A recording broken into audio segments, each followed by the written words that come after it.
ఈరోజు మనం anti pumping relay గురించి మాట్లాడుకుందాం ఫ్రెండ్స్. యాంటీ పంపింగ్ రిలే అనేది ఎలా వర్క్ చేస్తుంది, ఒకవేళ యాంటీ పంపింగ్ రిలే అనేది డ్యామేజ్ అవుతే మనకి ఏమేమి కాయిల్స్ లేదా ఏమేమి ఎక్విప్మెంట్ డ్యామేజ్ అవుతున్నది అనేది ఈరోజు మాట్లాడుకుందాం ఫ్రెండ్స్.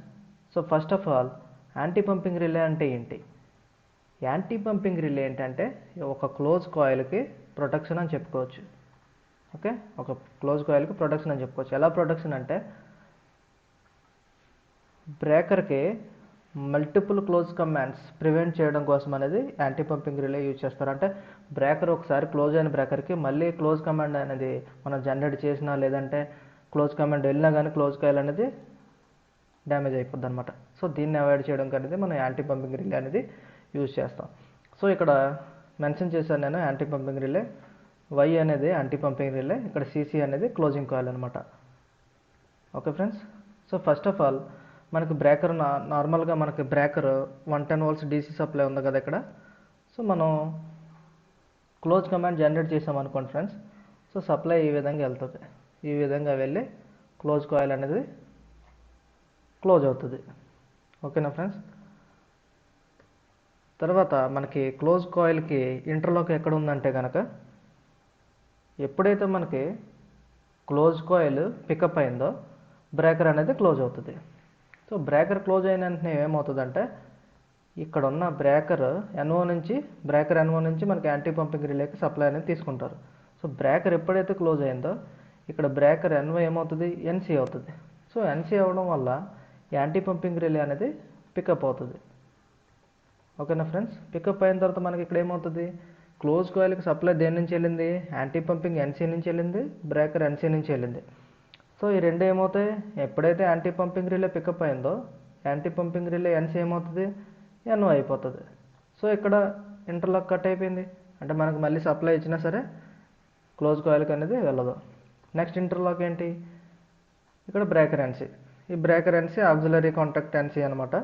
సో బ్రేకర్ ఎప్పుడైతే క్లోజ్ అయిందో ఇది కూడా ఎన్ఓ అయిపోతుంది. సో మనకి ఇక్కడ ఏమవుతుందంటే ఈ రెండు ఇంటర్లాకులు అనేది ఓపెన్ అయిపోయాయి. సో ఓపెన్ అయిపోతే ఏమైంది, ఒకవేళ మనకు ఇక్కడ వరకు సప్లై వచ్చినా సరే ఇక్కడ నుంచి కట్ ఆఫ్ అయిపోతుంది.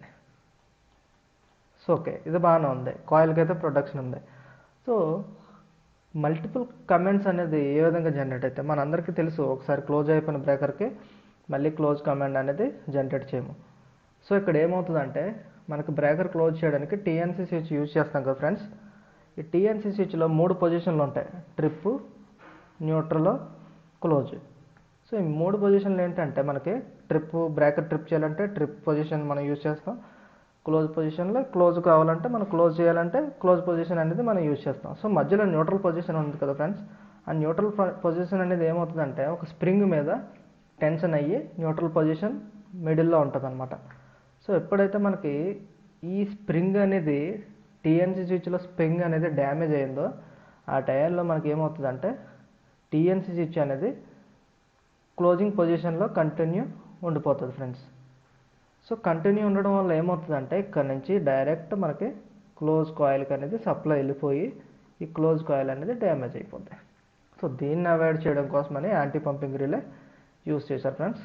ఎప్పుడైతే మనకి క్లోజ్ కమాండ్ జనరేట్ చేసామో first anti pumping relay NC నుంచి బ్రేకర్ ఎన్సీ నుంచి క్లోజ్ కాయిల్ అనేది పికప్ అవుతుంది. So once close coil pick up అయిందంటే మనకు ఆటోమేటిక్గా బ్రేకర్ అనేది క్లోజ్ అవుతుంది. కాబట్టి ఇక్కడ బ్రేకర్ ఎన్ఓ నుంచి సప్లై తీసుకున్నాం కాబట్టి బ్రేకర్ ఎన్ఓ నుంచి యాంటీ పంపింగ్ రిలే సప్లై వెళ్ళింది కాబట్టి బ్రేకర్ క్లోజ్ అయిన తర్వాత యాంటీ పంపింగ్ రిలేకి అనేది సప్లై వెళ్ళింది.